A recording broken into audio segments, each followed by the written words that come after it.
Okay, thank you. Folks, before I began, please have a second to what we're doing.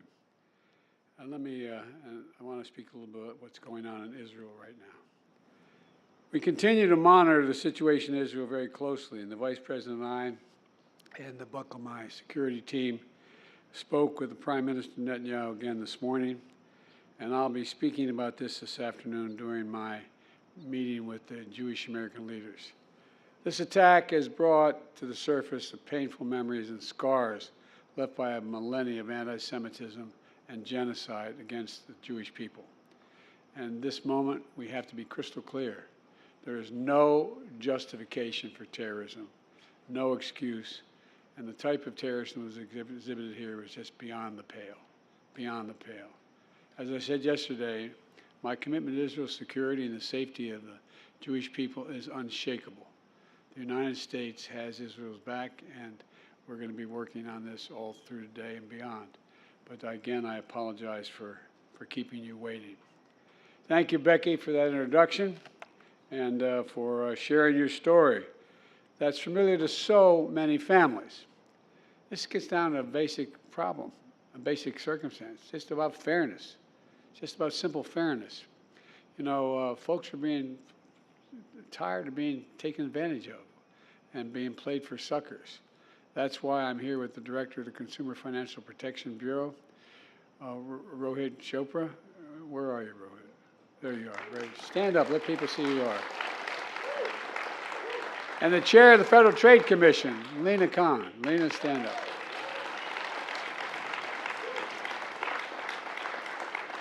They're members of the Competition Council that I created to promote competition across the economy and lower costs for families. And I'm not going to introduce everybody, but you know, we wouldn't be getting anywhere without the incredible support of the members of Congress who are here today. And we may have to go back and actually change the law, change the circumstances. And so I'm counting on you. Anyway, would all the members of Congress stand up so everybody can see you?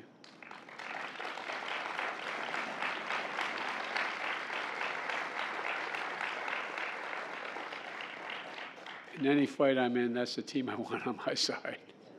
Look, one of the key things I've asked the Council to tackle are the unfair fees known as junk fees, those hidden charges that companies sneak into your bill to make you pay more because they can, just simply because they can.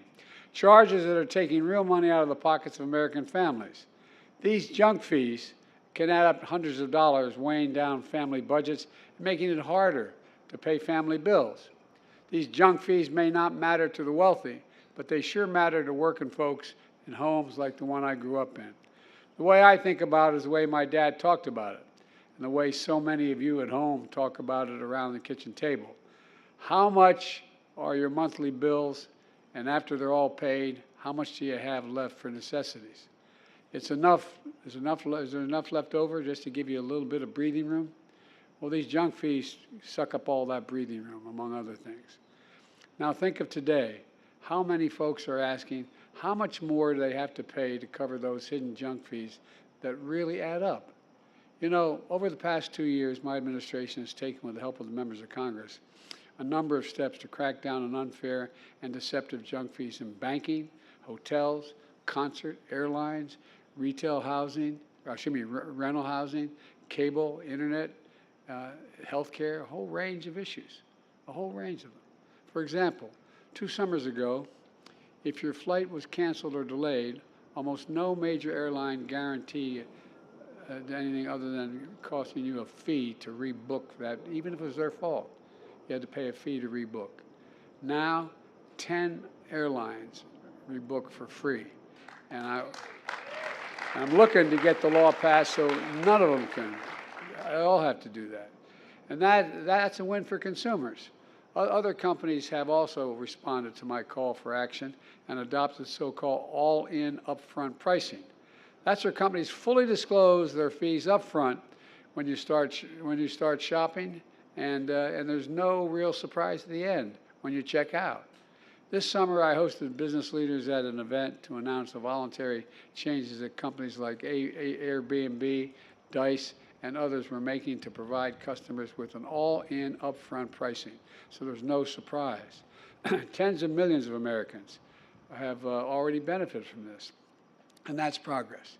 Today, I'm proud to announce that my administration has taken our most comprehensive action ever to eliminate junk fees and fees in industries and sectors across the board, across the entire economy. You know, if these rules are finalized, they won't just be voluntarily, they'll be made mandatory. Mandatory. We'll do more than embarrass the company, make them mandatory. But first, here's how. The Federal Trade Commission is proposing a new rule that would ban hidden fees across the economy and require companies to show consumers the all-in pricing up front. That includes what these fees are for, how much they amount to in full, and whether they are refundable. Research shows that without realizing it, folks can end up paying as much as 20% more because of hidden junk fees than they would have paid if they could see the full price up front and compare it with other options. It's wrong. It's wrong. It's just taking advantage of people. And it makes it harder for honest businesses who are trying to do the right thing to compete with dishonest companies who trick customers into thinking their prices are lower when they in fact are not. Look, if this proposed rule is finalized as proposed, the FTC would have the power to impose financial penalties on companies that don't disclose their full upfront price and secure refunds for customers who have been defrauded by companies charging hidden fees. Second, the Consumer Financial Protection Bureau is banning bank fees and credit unions for charging fees for basic service like checking your account balance, retrieving old bank records, or looking up your balance on a loan. You know, some banks charge as much as $30 for these services every time you call. It's outrageous. It's really outrageous. And today they're making clear that these fees are now illegal. Look, we're not stopping there. There are tens of billions of dollars in other junk fees across the economy, and I've directed my administration to crack down on them as well. For example, later this month, the CFPB will propose another new rule that would require banks to make it easier for customers to switch banks, something banks have made really difficult for folks to do. This new rule would increase competition and deter junk fees. All of these actions are going to make a real difference in people's lives.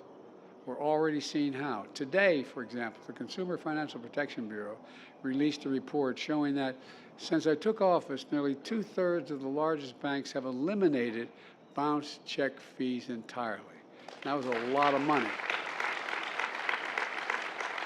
And by the way, they calculate these bounce check fees for consumers have declined by nearly $2 billion.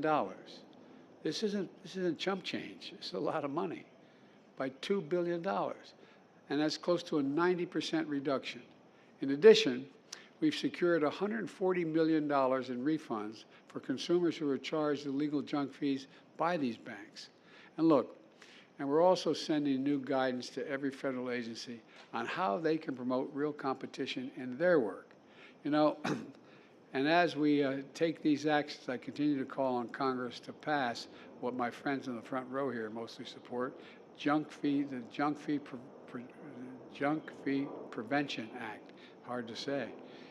Anyway, but all kidding aside, I'm asking Congress to take the action so this makes it a matter of law. Today's actions are part of my broader economic vision, to move from trickle-down economics to what everyone in the Wall Street Journal and Financial Times began to call Bidenomics. I don't think they meant it as a compliment at first. It's about growing the economy from the middle out and the bottom up, not the top down.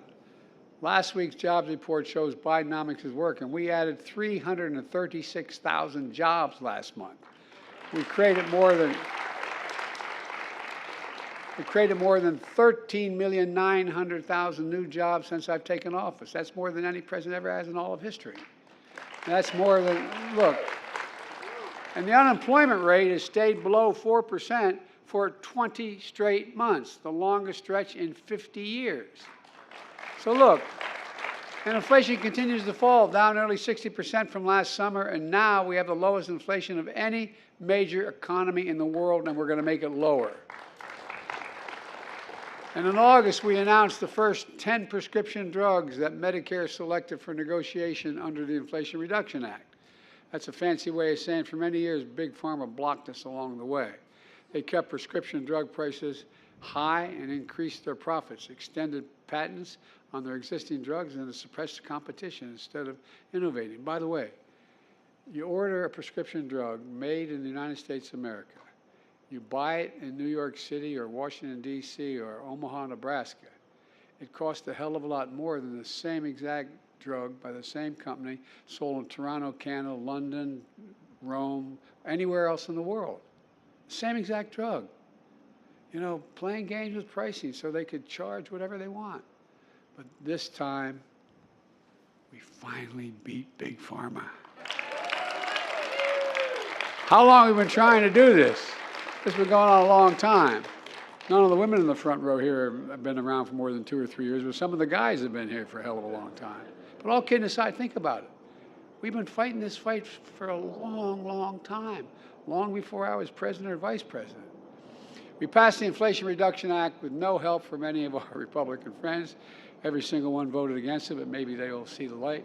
And among many important things it does, it finally gives Medicare the ability to negotiate lower prescription drug prices like they can do with Veterans Affairs, like they do now. That's not all, and by the way, that not only saves the consumer, it reduces the federal budget. Because guess what? We don't have to pay that money out, taxpayers' money, to reward these companies for overcharging. And something everybody forgets, it's well over $1 billion. Anyway, I won't get into how much it saved, but I've kept you sitting too long. But seniors on Medicare are now paying as much as $400 a month for insulin. Well, now they're just going to pay $35 a month. And I might know, it costs these companies $10 to make the insulin, 10.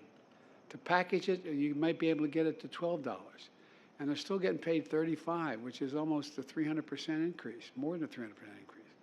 Now, I don't get why. Anyway, we're also capping total out-of-pocket costs for seniors on Medicare at $2,000 a year, even for expensive cancer drugs that cost $10,000, $12,000, $14,000 a year, no matter what your prescription drug costs are. Beginning next year, no matter how much they are, no seniors are going to have to pay more than $2,000. $2,000. And it matters. Look, let me close with this. When I ran for president, I promised we would not continue the trickle-down economics of the past. Because here's the simple truth. Trickle-down economics represented the moment we walked away from how this country's middle class was built, in my view. Not a lot trickled down on my dad's kitchen table, I don't recall. Bidenomics is another way of saying restoring the American dream.